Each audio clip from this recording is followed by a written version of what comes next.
Fing Fang Foom. O nome de um filme musical, Chun Chin Chon, de 1934, inspirou Stan Lee e Jack Kirby a criar no início de 1960 um enorme monstro com a capacidade de devastar qualquer coisa que quisesse com muita pouca facilidade. O dragão alienígena poderoso de Kakaranatara, Fin Fan Fom. Seu arco de origem e história foi recontada várias vezes durante seu meio século de história, mas ele sempre foi um grande dragão verde. Uma criatura gigante. Foi fácil para Kirby desenhar, mas escolher o nome certo foi essencial.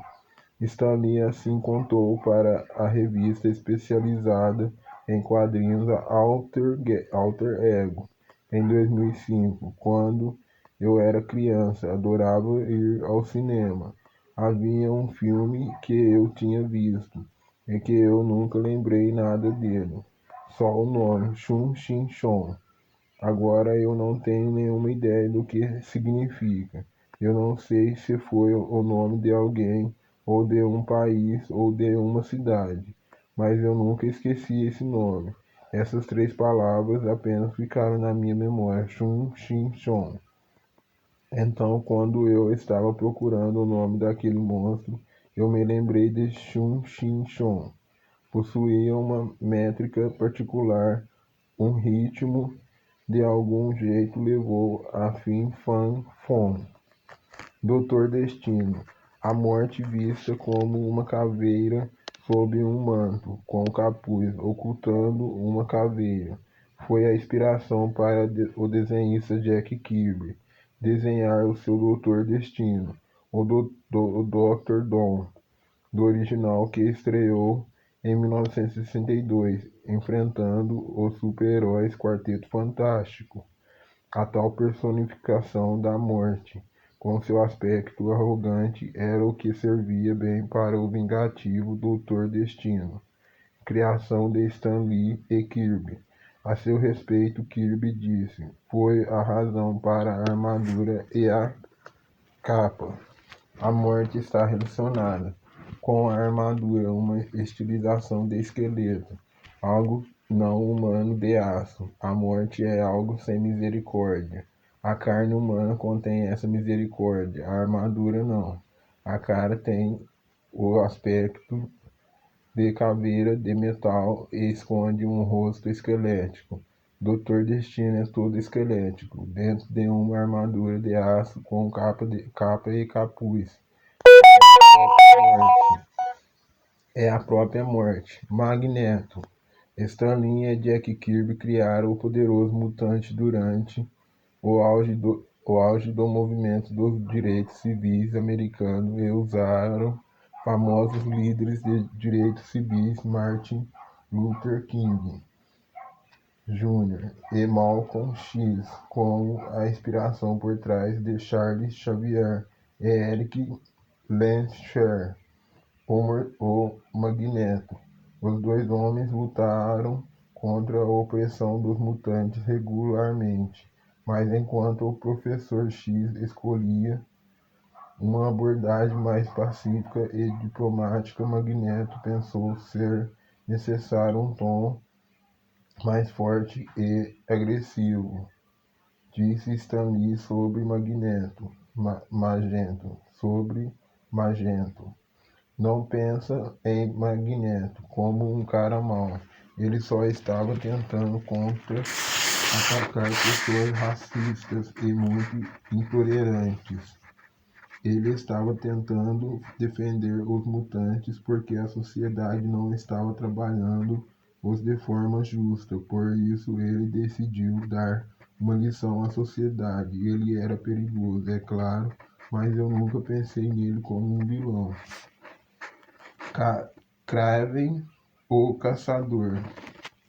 Quando Stan Lee e Steve Ditko bolaram que Sergei Gravinov, mais conhecido como Kraven, o Caçador, Craven T. Hunter para uma edição do Homem-Aranha de 1964. Ele surgiu com a intenção de caçar por esporte, por prazer ao nosso herói, mas também matar por esporte. Muitas fontes apontam que a inspiração é um livro de aventura de 1964, escrito por Richard Connell, The Most Dangerous Game, algo como o jogo mais perigoso. Muitos acreditam que a fonte inspiradora é o personagem Zaroff, da versão cinematográfica desse filme, de 1932, estrelado por Joel McCrea e Faye W. Este filme, que foi lançado no Brasil com o nome Zaroff, o Caçador de Vidas, 1932, foi produzido nos estúdios da RKO, Rádio Pictures, durante uma pausa nas filmagens de King Kong. Até os cenários de selva são os mesmos. E para não deixar dúvida quanto à inspiração, basta ver o caçador do filme O Conde Zaroff, Leslie Bangs. Sua cara é muito parecida com a do Craven. A história foi refilmada como A Fera Humana em 1946 e dois destinos se encontram em 1956 com Richard Widmark, mas Zaroff no primeiro filme é um protótipo de Craven, é um aristocrata russo que, cansado de caçar animais na África, resolve caçar pessoas na floresta. Galactus. Foi em 1966 que Stan Lee e Jack Kirby sentiram a necessidade de criar um super-vilão muito mais poderoso que o convencional para a série do Quarteto Fantástico. Algo único, inédito, com características além do bem e do mal e poderes quase divinos. Surgiu então Galactus. Assim, Stan Lee falou sobre sua inspiração para conceber o Devorador de Mundos na introdução do livro Marvel Masterworks The Fantastic Four, volume 5. Galactus não seria simplesmente mais um na longa linha de supervilões que amamos criar. Sentimos que a única maneira de nos superarmos era vir com um malvado que tivesse poderes quase divinos. Portanto, a escolha natural foi uma espécie de semideus. Jack Kirby, por sua vez, declarou mais tarde no vídeo The Master of Comic Book Art: minhas inspirações foram o fato de que eu tinha que fazer os gibis venderem, e eu tive que partir para personagens que não fossem mais estereótipos. Por alguma razão, eu fui à Bíblia e voltei com Galactus, e, claro, o surfista prateado, que é o anjo caído. Eles estavam acima de figuras míticas e, claro, foram os primeiros deuses da Marvel. Era Venenosa. Seus criadores Robert Kanigher e Sheldon Moldoff seguiam uma orientação comum da editora da National Periodical, a editora que nos anos 70 foi comprada pelo conglomerado de comunicação Warner, passou a se chamar DC Comics. Os gibis da casa precisavam acompanhar a realidade do cotidiano, as tendências mais populares. Assim, o crescente movimento feminista que acontecia na metade dos anos 60 foi a principal fonte de inspiração para criarem uma das mais mortais e belas inimigas de Batman. Era Venenosa, pois Son Eve, em 1966, Kanigher, no livro escrito por Les Daniel, de 2004, Batman The Complete Story, The Life and Times of the Dark Knight, que ele usou como modelo um conto do século XIX, escrito por Nathaniel Hawthorne, a filha de Rapazinho. O visual de Era Venenosa foi inspirado na modelo pin-up dos anos 50, Betty Page, mas a filha de Rapazinho, de 1854, trata de Giacomo Rapacini, médico e pesquisador que na cidade medieval de Pádua, na Itália, cultivava um jardim de plantas venenosas. Lá sua filha, ao viver cuidando das plantas, se torna resistente aos venenos, e no processo ela se torna venenosa para os outros. Ou seja, muito semelhante à história de nossa vilã. Não, mas como estamos tratando de segredos, criatividade e inspiração, vale saber que existe uma história tradicional sobre uma donzela venenosa narrada no folclore da Índia. A versão de Hawthorne parece ser uma adaptação dela, da Índia.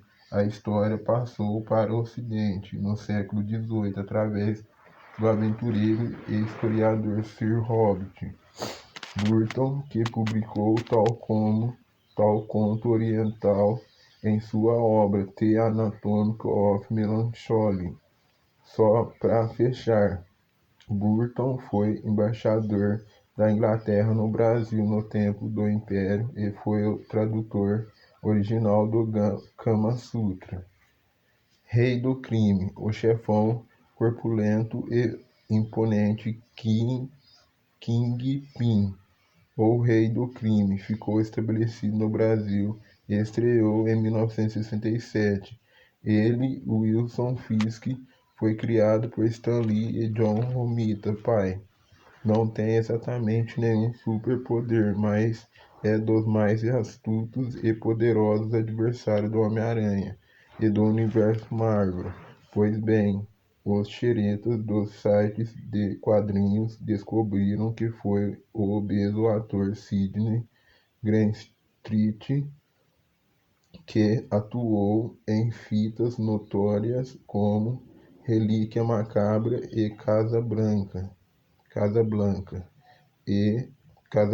que serviu de inspiração para Lee e Romita, sendo que porte físico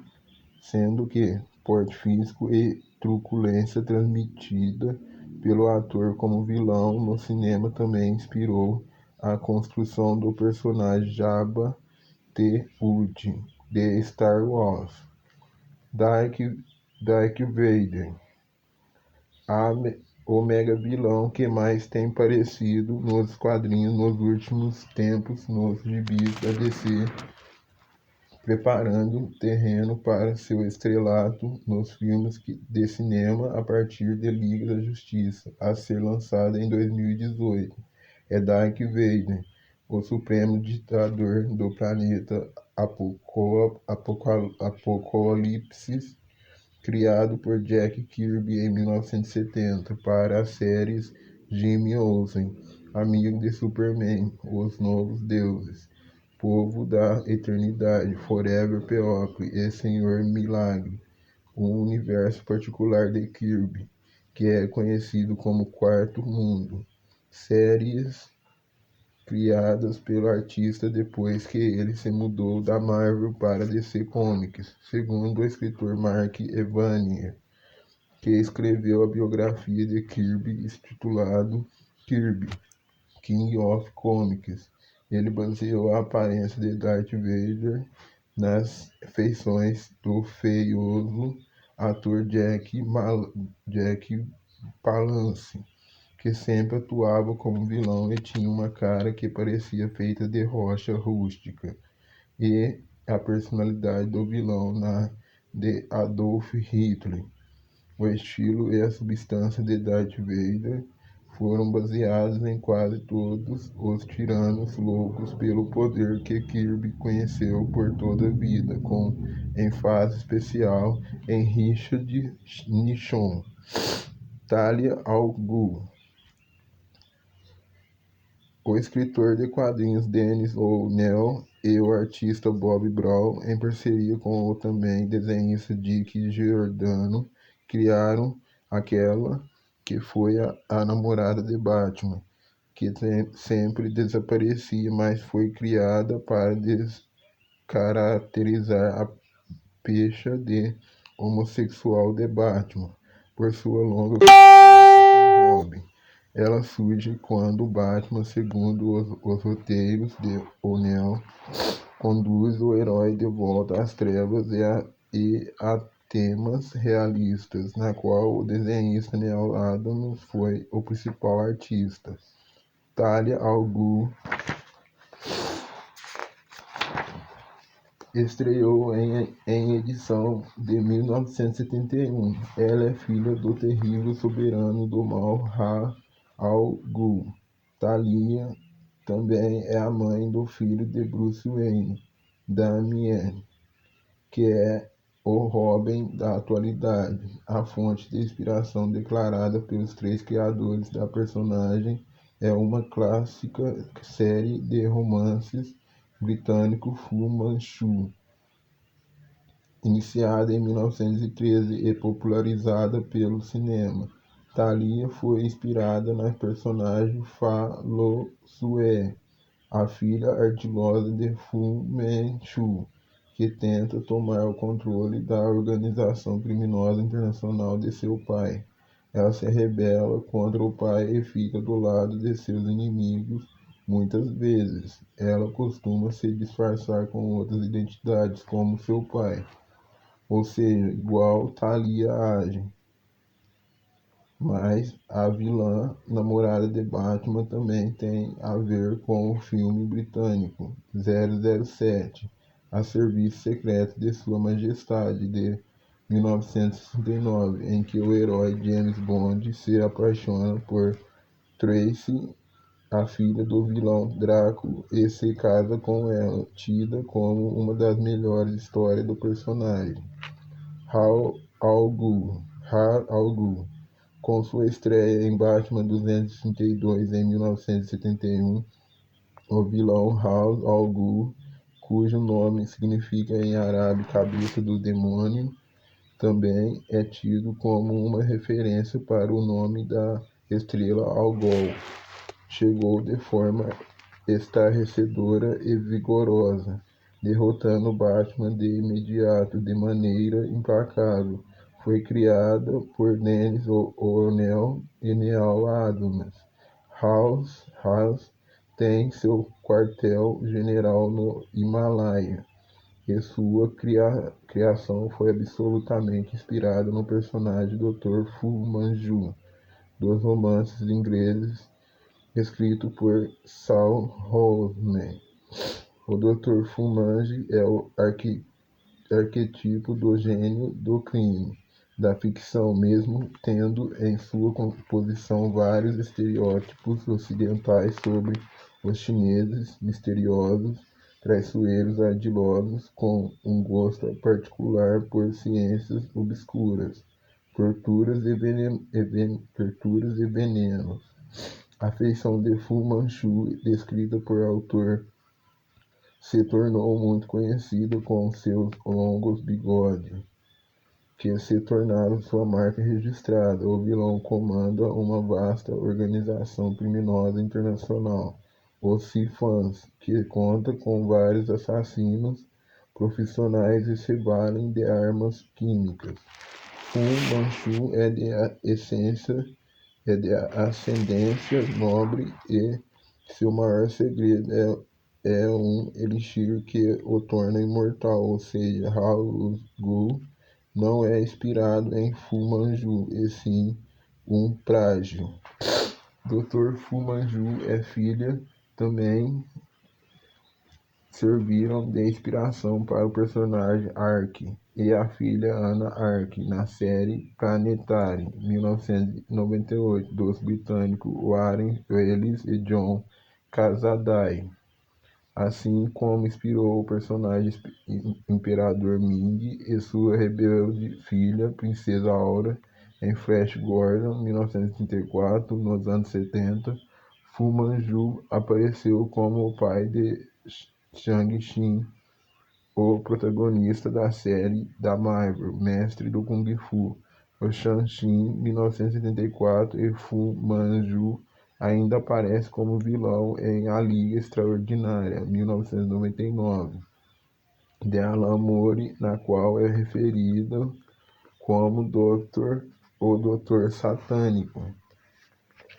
Thanos, o famoso escritor de quadrinhos do artista Jim Starlin, tentou variar várias vezes colocar seus desenhos e criações nas revistas da Marvel até acertar na mosca em 1973 com Thanos, o ser alienígena estilo Deus com uma sede de sangue e total poder e controle sobre o universo. Em 2002, Stan Lee revelou ao jornalista John B. Koch onde teve sua inspiração para Thanos, em artigo publicado no livro Comic Artist Volume 2. Jack Kirby tinha feito Os Novos Deuses na DC. Eu surgi com algumas coisas que foram inspiradas na saga. Se você acha que Thanos foi inspirado por Darth Vader, vai saber que não foi inicialmente o caso.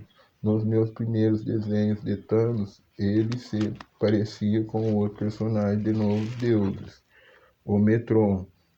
Eu tinha um punhado de deuses diferentes e a intenção de fazer outras coisas que se tornaram Thanos e os Titãs, mas Roy Thomas, seu editor, deu uma olhada no cara que eu tinha feito com o jeito de Metron e disse: turbine ele.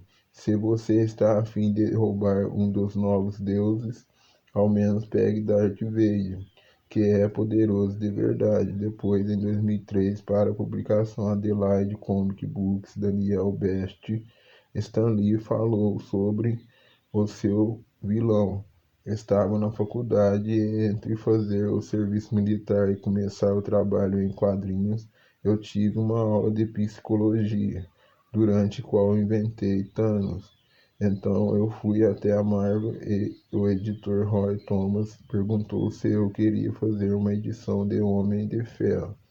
Thanos era um personagem de corpo normal e elegante, mas Roy sugeriu que ele fosse robusto. Daí que ele logo ficou um pouco mais reforçado do que em meus esboços originais e continuou a crescer em tamanho. Shredder. Depois que Kevin Eastman e Peter Laird saíram com a ideia de 4 répteis praticantes de artes marciais metidos a engraçadinhos e se deram bem com as tartarugas ninjas. Eles precisavam de um vilão imponente para lutar contra o grupo. Surgiu então em 1984 o Shredder, no vídeo de 1991, The Making of Teenage Mutant Ninja Turtles, Behind the Shells. Eastman descreveu sua inspiração para o vilão. Foi provavelmente a maneira mais ridícula para a criação de um personagem. Eu estava desenhando e aí eu recolhi minha mão e parei. Você poderia imaginar um personagem com armas presas em seus braços. O cara seria letal e nós dois falamos ao mesmo tempo, como um ralador de queijo, pois deu certo. Ozymandias. Quando a DC Comics adquiriu Charlton Comics e seus super-heróis em 1985, eles foram liberados ao escritor Alan Moore para que fizesse uma saga reunindo todos em um grupo. O escritor britânico resolveu contar uma história de super seres esquecidos em uma trama de assassinato e mistério que gira em torno da morte de um dos super-heróis do grupo. Um desses personagens da Charlton de 1966 era o Thunderbolt, que tinha o poder de usar 90% do seu cérebro, porém a DC não permitiu que Moore usasse os personagens da Charlton. Teria que inventar os personagens e adaptar sua história, pois a empresa tinha planos para relançar os personagens como era no original e não seguir as grandes mudanças propostas por Moore. Assim, o escritor adaptou os personagens e criou a saga Wakitman, lançado em 1986, que se estabeleceu um marco, um divisor de águas junto de O Cavaleiro das Trevas de Frank Miller para uma nova era dos gibis de super-heróis. Então, Thunderbolt em Watchmen tinha outro nome e traje, mas seus poderes e características foram mantidos. Surgia então Ozymandias, cujo nome foi retirado do poema homônimo escrito pelo poeta do século XVIII, Percy Shelley, sobre a natureza momentânea do poder, um procedimento tipicamente Alan Moore de ser claro.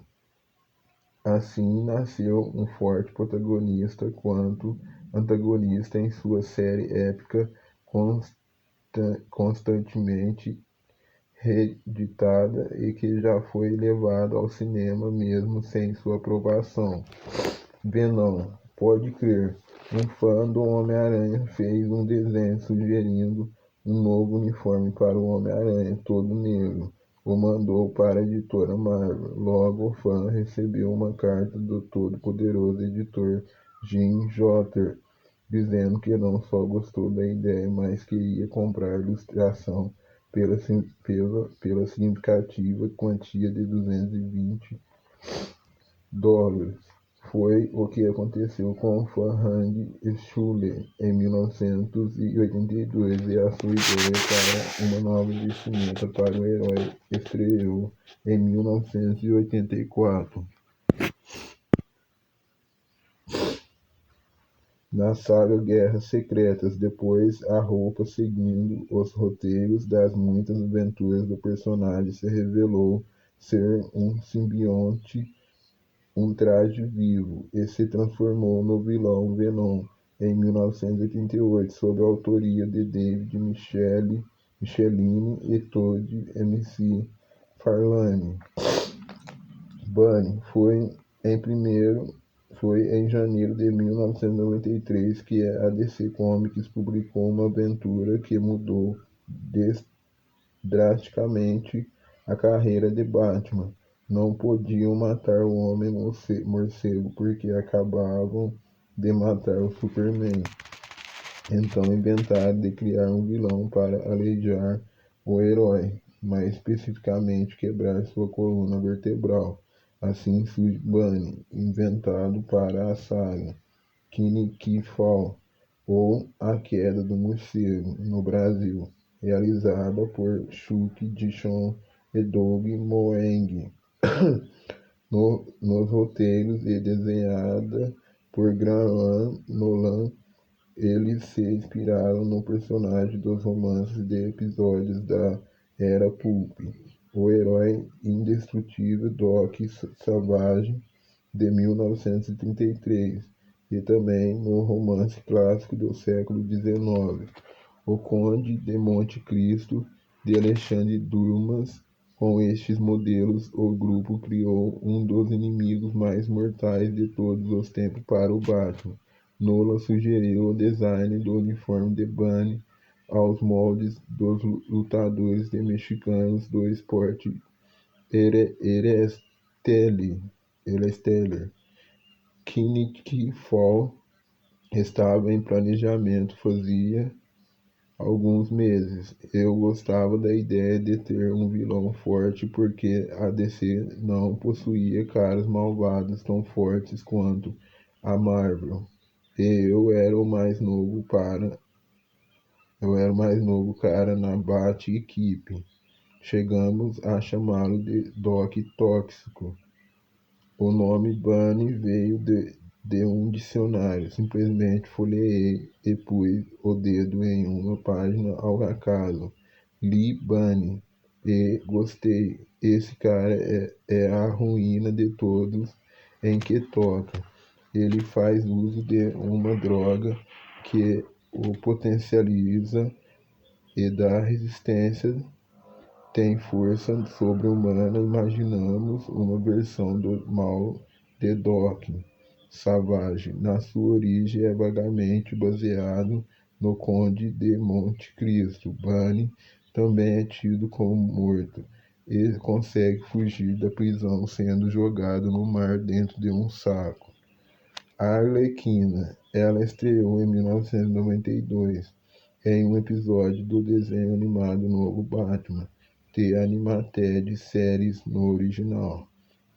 Era dedicada, maluquete e excessivamente obcecada namorada do Coringa, uma personagem forte que logo ficou popular, o que fez a DC lançá-la também em quadrinhos. Isso deu muito certo, tanto que ela atua em uma gráfica novel com seu namorado Batman Louco Amor, lançado no Brasil pela ópera gráfica editora Batman Adventures Mad Love, no original.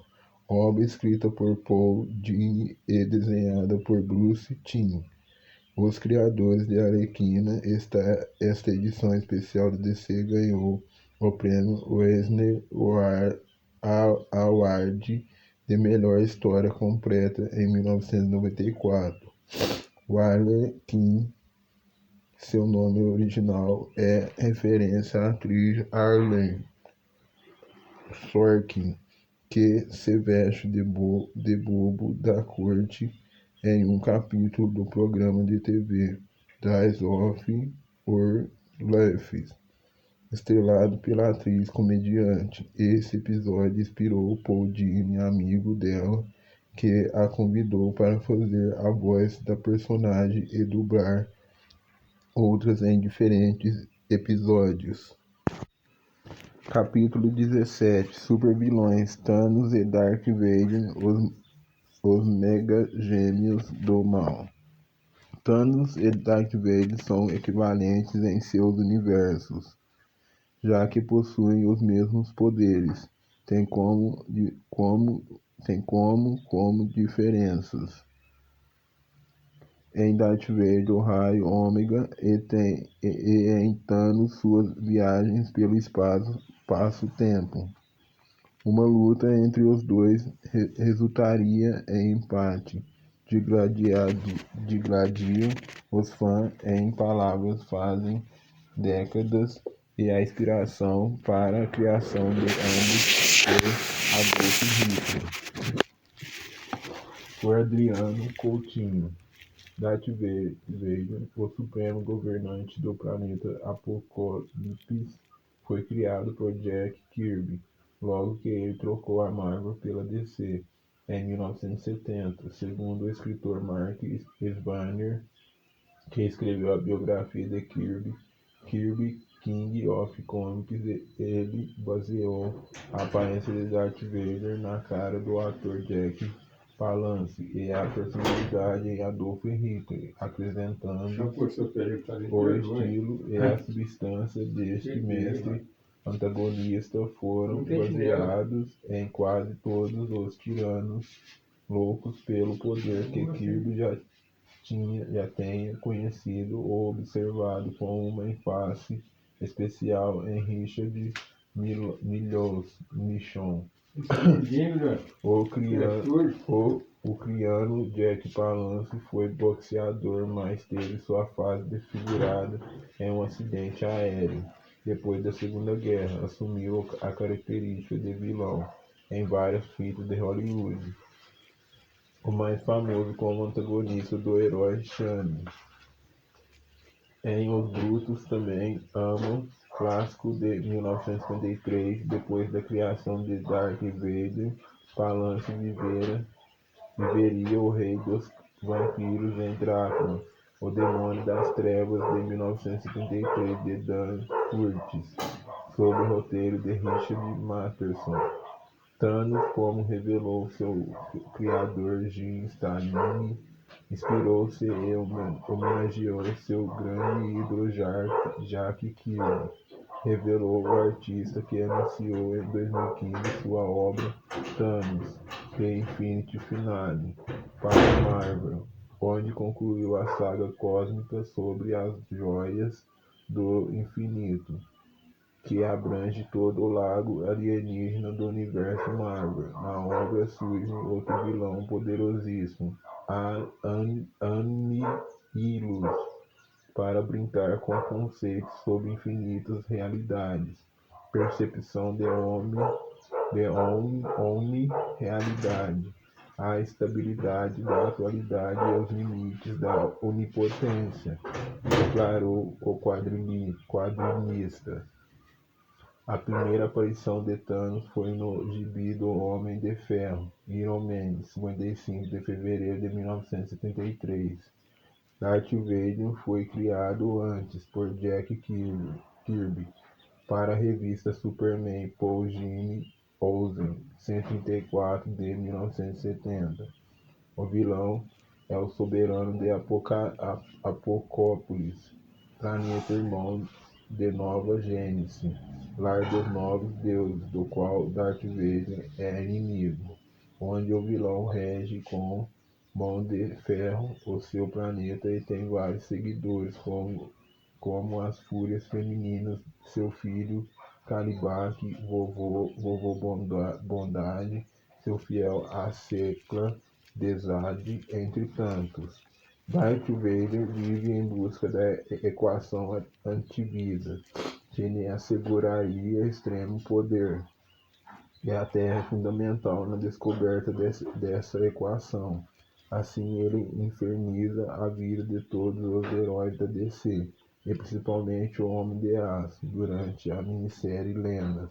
Ele levou a população e o governo americano a proibir a atuação dos super-heróis.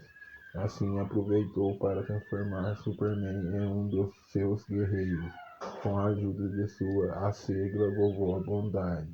Na saga Mundos em Guerra de 2002, Darth Vader ajudou a Terra, barganhando com o então presidente Luthor, após de Apocalipse, o monstro que matou Superman. Os raios ômega de Darth Vader podem ser disparados em qualquer direção, sempre seguindo seu alvo, com resultados devastadores. Esse poder pode também teleportar pessoas. O cineasta Zack Snyder, já em 2016, deu uma pista que Darth Vader será o vilão do filme Liga da Justiça. Fato justificável porque a Marvel já está usando seu próprio desposta espacial, Thanos, em seus filmes. Gêmeos do Mal. Entre Darth Vader e Thanos há muitas similaridades. Os dois estão atrás de um grande poder para controlar o universo, que até possui nomes: Manopla do Infinito e Equação Antivida. Ambos têm ódio por seus pais. Darth Vader atua também nos desenhos animados da Warner, a empresa dona da DC. Seu nome é um anagrama para Darkseid, lado negro em inglês. Jack Kirby o criou para ser o principal inimigo dos Novos Deuses, sua saga mais fecunda que ainda gera frutos no universo DC, e inspira muitos autores. Ele rege o mundo distópico de Apocópolis, que vive um prolongado período de paz armado com o planeta rival Nova Gênesis. Thanos surge como na Bíblia História de Caim e Abel. Seu autor, Jim Starlin, assim trata de sua origem. A lua Titã era governada por Mentor, quando então reinava, tendo a seu dispor muita paz e tecnologia. Mentor tinha dois filhos, Star Fox e Thanos. O primeiro tinha o poder de estimular a habilidade dos seres vivos, enquanto seu irmão mais fraco era muito ambicioso. Thanos se voltou contra seu pai e contra todo o reino, forçando o mentor a procurar seu pai. Canos Caronus criou Drax, o Destruidor, para que ele eliminasse Thanos, mas o Destruidor falhou e se rendeu a Thanos, que assim conseguiu conquistar o trono de Titã. Em seguida partiu para a Via Láctea, com a intenção de apoderar do cubo cósmico, um objetivo que satisfaz quaisquer desejos de seu possuidor. Apaixonado pela implacável e ladina Senhora Morte, o vilão decidiu destruir o universo e causar um genocídio estelar. Voltando a Darth Vader, de acordo com o articulista Rodrigo Carriti, do site Santuário, a história dos Novos Deuses começa com a destruição de um velho mundo, muito parecido com a Asgard, retratada por Kirby em sua passagem pela Marvel, e serve como uma metáfora para o fim de seu trabalho na editora e o início de uma nova fase em sua maior concorrência, junto com os Novos Deuses.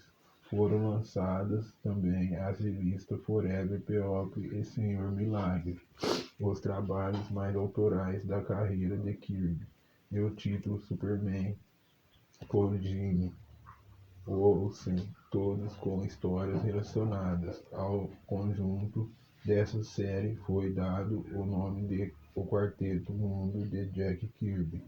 O redator prossegue: o traço de Jack Kirby não é apenas revolucionário, mas altamente impactante e assertivo, concede ritmo e movimento a cada quadro. As emoções estão pulsando para fora das páginas. Tudo é muito épico. Impossível não é se envolver. As histórias do título Novos Deuses foram lançadas no Brasil em 2001 pela editora Ópera Gráfica em 3 volumes em preto e branco, reunindo os 11 números, incluindo um epílogo que só veio a ser concluído por Kirby em 1985. A editora lançou também um volume de Senhor Milagre. Para criar Darth Vader, Jack Kirby usou o mítico nórdico o Ragnarok, palavra em português que significa destino dos deuses. O Ragnarok é o mais importante evento da mitologia nórdica, onde a palavra representa o fim do mundo, que é marcada por uma série de eventos futuros. Isso inclui uma grande batalha anunciada que resultaria na morte de figuras importantes, incluindo os deuses Odin e Loki, e a ocorrência de várias catástrofes naturais e o dilúvio, para depois o mundo ressurgir fértil e repovoado a partir de um casal, Lif e Lifthazer. Desta forma, no imaginário de Kirby, ao criar seu universo do quinto mundo, os mais velhos deuses morreram, e o mundo em que viviam foi dividido em dois. Um dos planetas formou uma raça de deuses bons e se chamou Nova Gênese. O outro mundo se chamou Apocópolis e gerou uma nova raça de deuses malévolos. Foi em Apocópolis que nasceu Darth Vader, que logo se tornou governador de todo o planeta. Darth Vader tornou-se obcecado pelo poder após perder o único amor de sua vida, Sully, que foi assassinada pela rainha Egra, a própria mãe de Darth Vader. Ela acreditava que o amor pudesse corromper seu filho. A perda de Sully fez Darth Vader matar dentro de si qualquer tipo de emoção, não permitindo que ninguém jamais se aproximasse dele novamente. Assim ele se voltou para a escuridão. Jim Stalin, por sua vez, concebeu seu malvado Thanos de Titã quando cursava psicologia na faculdade. Eu me preparava para o serviço militar e queria fazer quadrinhos, então me veio a ideia de Thanos e Drax, o Destruidor. Não sabia como eles se encaixariam, apenas queria tratar do controle e descontrole sobre a raiva e o ódio. Quando fui para a Marvel, o editor Roy Thomas me ofereceu uma edição do Homem de Ferro. Vi ali uma boa oportunidade, talvez minha única chance de incluir um personagem. Não estava confiante em ter ali uma carreira, acreditava que seria apenas algumas semanas no ofício. A princípio, Thanos era um personagem muito mais delicado, porém Roy sugeriu mudanças. Com o tempo fui incorporando-o e fui gostando. Assim ele cresceu imensamente em tamanho. Kirby tinha feito os novos deuses e eu achei que foi ótimo. Eu me inspirei em algumas coisas deles. Nos meus primeiros desenhos, Thanos se parecia com Metron em seu trono voador. Roy deu uma olhada para o cara no trono flutuante e disse: se você vai roubar um dos novos deuses, pelo menos pegue o Darth Vader, ou melhor. E por aí veio o Thanos. Apocalipse. Anteriormente chamado de Ushas, Darth Vader tinha aparência humana como a maioria dos novos deuses. Não tinha sua característica pele rochosa e poderes semidivinos. Ele e seu irmão mais velho, Drax, planejavam possuir a misteriosa Força Ômega e com os poderes obter a paz para Apocalipse. Ushas, porém, matou seu irmão e tornou a Força Ômega para si, adotando o nome de um deus duvidoso. Darth Vader, ou seja, Ushas, governa Apocalipse desde então. A busca da equação antivida que estava na Terra daria mais poder a Darth Vader e permitiria que dominasse tudo aquilo que desejasse. Isso fez com que ele entrasse em guerra com os novos deuses e também contra os heróis da Terra.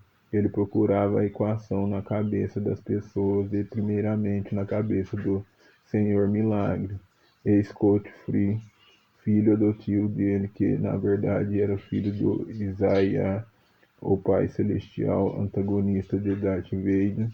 Scott Free fora trocado por Orion, do Darth Vader, em um tratado de paz entre Apocalipse e Nova Gênesis. Em seu conceito, Jack Kirby deixou esse mistério sem solução. Nunca ninguém viu ou soube o que era a tal equação antivida. Muito mais tarde, Jim Stanley, ao realizar a minissérie Odisseia Cósmica para DC, se propôs a dar um fim a esse mistério. Então concebeu a equação antivida como sendo uma entidade superior, um deus de poderes inimagináveis. Nesta saga, Darth Vader encontra a tão procurada equação com a ajuda do demônio, também criado por Kirby, porém não faz parte do quinto mundo. Etrigan, mais Isaiah e Metron. No entanto, Darth Vader não consegue dominar tal entidade e quase morre. Foi salvo pelo Dr. Destino. No transcorrer do tempo, desde os anos 70, Darth Vader combateu muitas vezes a Liga da Justiça, Superman e os novos deuses, foi o pivô, mestre de lendas e culpado da morte de Eric Strauss, um dos hospedeiros do Senhor Destino. Porém, ajudou Superman a derrotar o seu algoz Apocalipse, o retorno de Apocalipse de 1993 de Dan Jugger.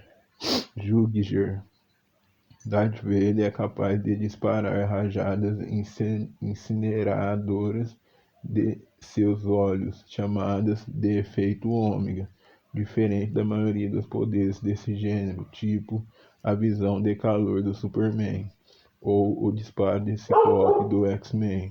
Darth Vader não precisa disparar em linha reta. Sua rajada muda de direção e faz curvas e desvios com o poder de desintegrar, alterar a matéria, furar, teleportar ou gerar viagem no tempo. Tudo controlado pelo poderoso vilão. Tal poder vem do misterioso elemento X de Darth Vader, mas pode falhar quando a quantidade da tal substância for insuficiente. Darth Vader tem super força divina, quebra o mais forte dos metais com a mão nua. Já levantou um meteoro maior que a Terra, ou o mínimo de esforço. Resiste a bombas nucleares, tem velocidade sobre-humana, mas perde na corrida para Superman e Flash.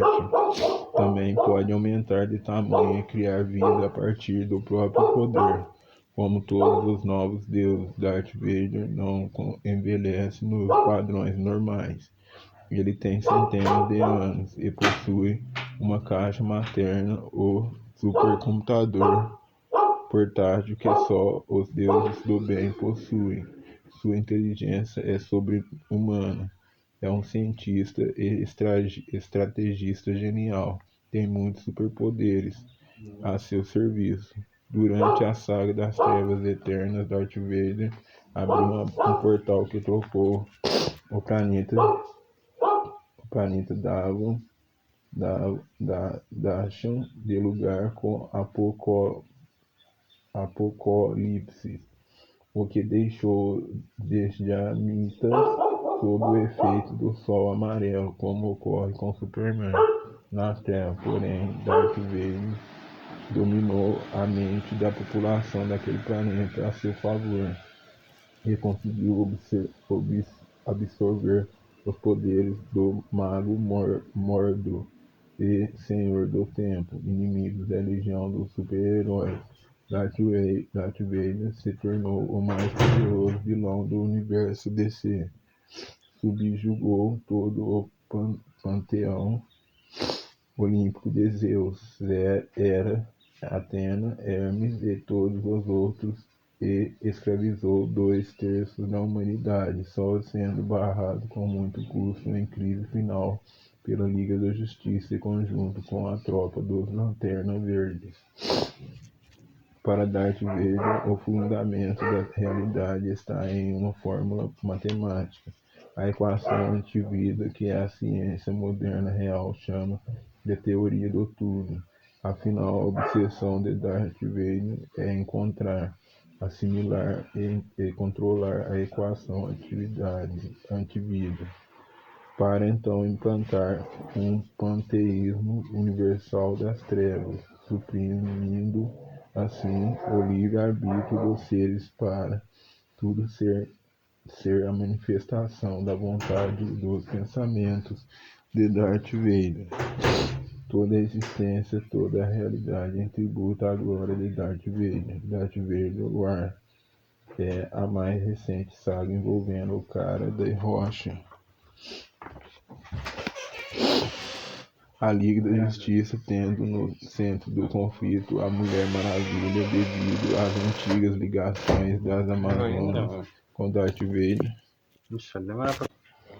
A Liga da Justiça tendo no centro do conflito a Mulher Maravilha devido às antigas ligações das Amazonas com Darth Vader. Essa obra se transcorre durante o evento Convergência da DC, criado por Geoff Johns, que coloca Darth Vader em confronto com o Anti-Monitor Guerra de Darth Vader. Tem 6 edições one-shot, histórias que se fecham em cada capítulo. Em decorrência dessas obras surge um novo velocista, Black Racer, o Corredor Negro, que na verdade é o próprio Flash, Barry Allen, atuando em novo avatar. Justice League Darth Vader War The Flash foi escrito por Rob Williams e desenhado por Jesus Merino. O Corredor Negro original foi criado por Jack Kirby nos anos 70 em Novos Deuses, e Barry Allen é o Flash inventado em 1958, no início da segunda onda dos super-heróis, a chamada Era de Prata, pelos quadrilistas Gardner Fox e Bob Kanigher, roteiros, e Carmine Infantino, desenhos. Ou seja, tudo que é reformulado e possui um histórico que agrada mais aos leitores. Thanos mereceu uma versão simplificada e direta voltada a crianças na série animada do Surfista Prateado, criado para o canal pago Fox. Ali Thanos é retratado como adorador de uma personificação feminina do caos, Lady Chaos, em vez de Senhora Morte, como no original dos gibis. Também Thanos aparece por diversas vezes em Esquadrão de Heróis como o principal vilão. Ainda no desenho, os Vingadores Unidos em busca da Joia do Poder, que está na posse de Arsenal. Thanos faz uma breve aparição durante os créditos finais do filme. Os Vingadores em Guardiões das Galáxias e Vingadores Era de Ultron, interpretado pelo ator Josh Brolin, pronunciando sua grande participação em um grande filme da Marvel, Vingadores Guerra Infinita.